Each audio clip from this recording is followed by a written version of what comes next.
Jessica, born in 1820.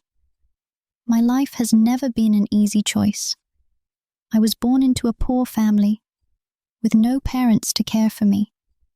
My mother passed away when I was 10, and my father, drunk all the time, never cared for me. I grew up in the East End, where everything was filthy and poverty-stricken, and I had no choice but to sell my body to survive.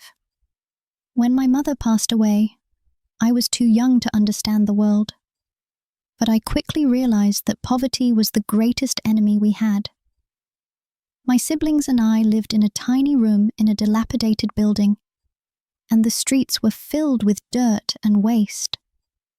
At 12, I started cleaning for wealthier families, but the pay was so low that it was barely enough to feed my family. I felt the class divide sharply as I worked in luxurious homes, seeing them enjoy food, beautiful furniture, and a perfect life, while my family and I had to live in squalor. Sometimes I would look at the women in their silk dresses and high heels stepping out of their carriages and wonder how it would feel to live a life like that. But I only had an old dress that was covered in mud from the streets. At that point, I started doing housework for a family, but things got harder. And one day, when I couldn't get any money for food, I was dragged into this work. A man, dressed in fine clothes, approached me while I was selling on the street and led me to a bar at the corner. At first, I didn't understand what I was getting into, but then I realized this was all I could do to survive. That night I entered that bar, and for the first time in my life, I felt like I was being bought like an object. They didn't care about me, didn't protect me. I was just a tool to satisfy their desires. When I left, I felt like I had lost part of my soul. But there was also a feeling of survival. I made the decision to do it, to survive. It was the first step into a world from which I couldn't escape, a world where no one would see me as a human being, just an object, a thing to be used and discarded. But I couldn't stop. I had no choice but to keep doing this work, because only then could I feed my family and have something to eat every day. My job is not an easy one.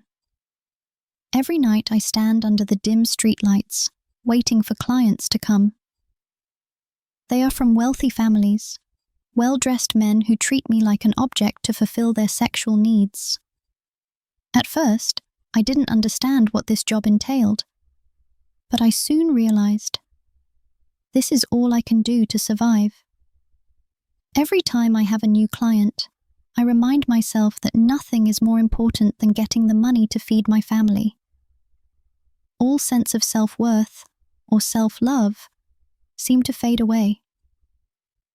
These men never saw me as a human. I was just a tool to satisfy their desires.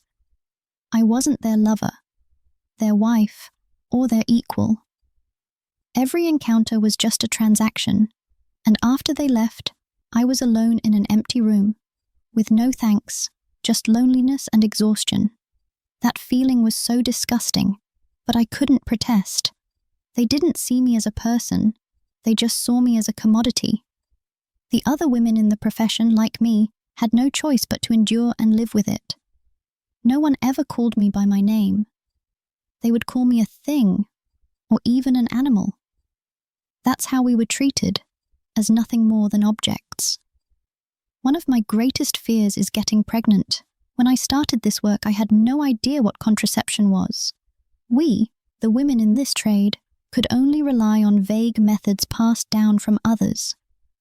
The women in the profession would tell me about makeshift methods, like using rags or a little vinegar. But I knew these methods were unreliable, and if I got pregnant, my life would be completely altered. Every time a man approached me, my greatest fear was getting pregnant. I couldn't keep the child. I couldn't provide for it. And this society would never accept a bastard child. I would be cast aside and become a burden to my family.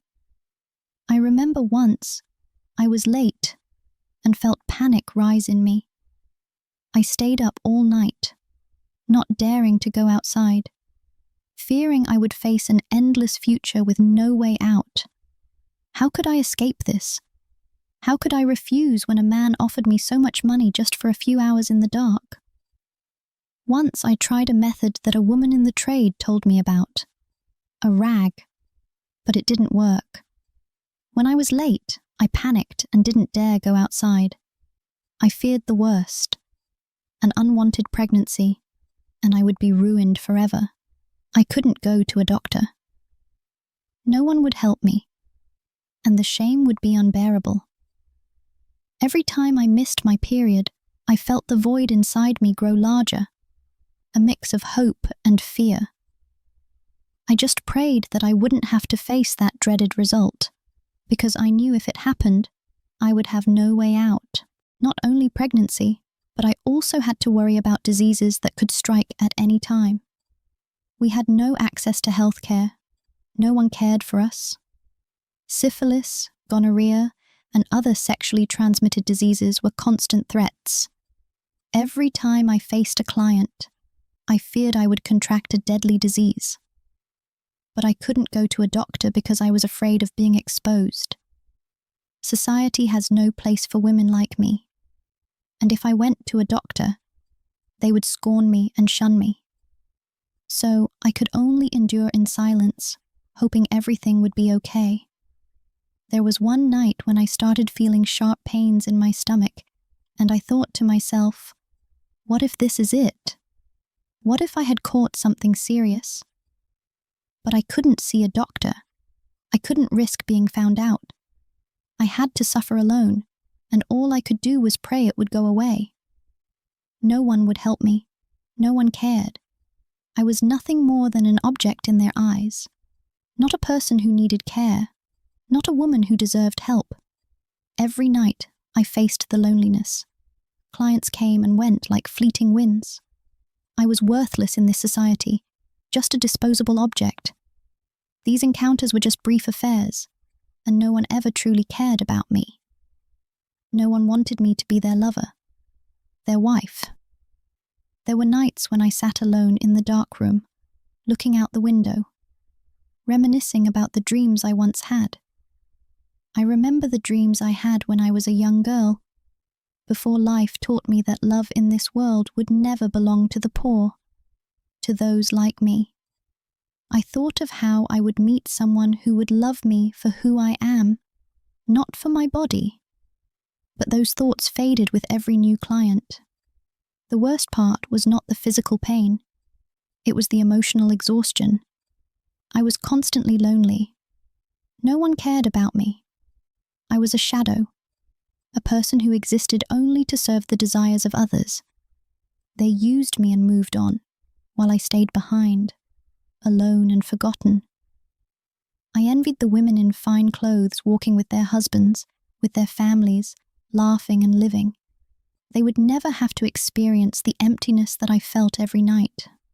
I wanted to be them. I wanted a life like theirs, one filled with love, not shame.